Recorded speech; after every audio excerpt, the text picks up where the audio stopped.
Well, good morning, and welcome to our time together considering the things of God on Wednesday, the 5th of August.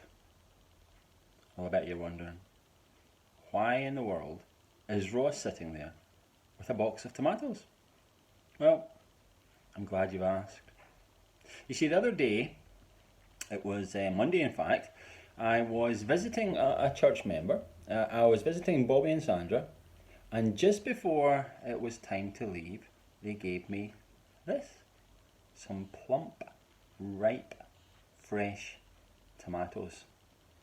And is going to make something delicious with them pretty soon. I'm personally hoping for some pasta sauce.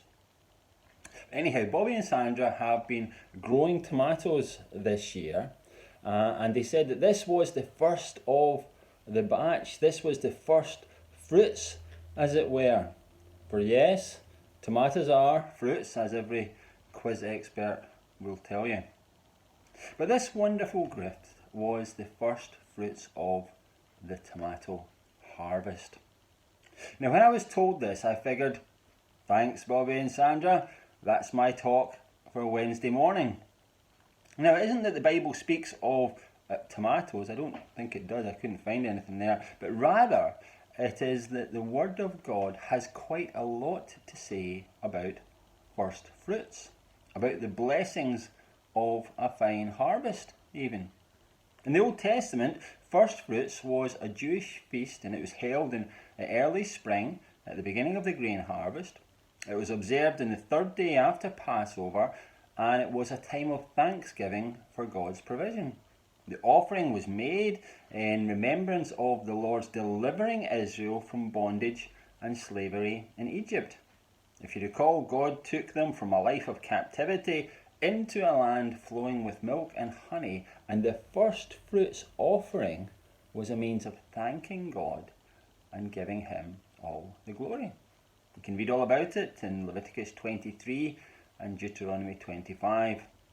And what happened is that the people would bring a sheaf of grain to the priest, who would wave it before the Lord, and a burnt offering, a meal offering, and a drink offering were also required at that time.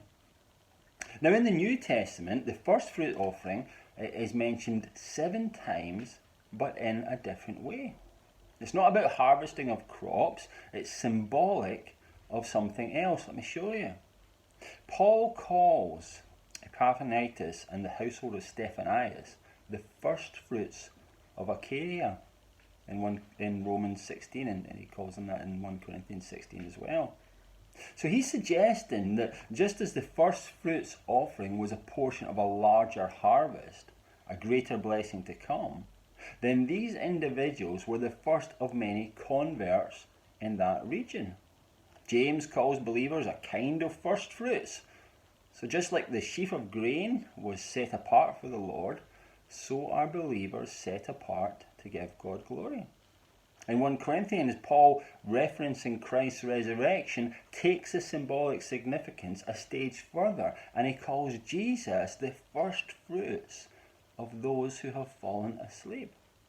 He's saying the raising of Jesus paves the way for the raising from the grave of those who would follow him. This is the first harvest to resurrection, as it were. Think about this. If Jesus was killed at Passover, then his resurrection was the third day after that, and that would have fallen on Nisan 16th, which is, guess what? The Feast of First Fruits. Beloved, if you're a Christian today, you are part of the great harvest of souls which God had foreshadowed and celebrated in this Feast of First Fruits. Now, we might not offer up to God sacrificial offerings like people did in the past, but we can thank Him and honour Him by offering up our lives and our worship. Have a wonderful day, thanking and praising God. Now, I'm off to put these tomatoes in the fridge before Benjamin finds them and takes a bite.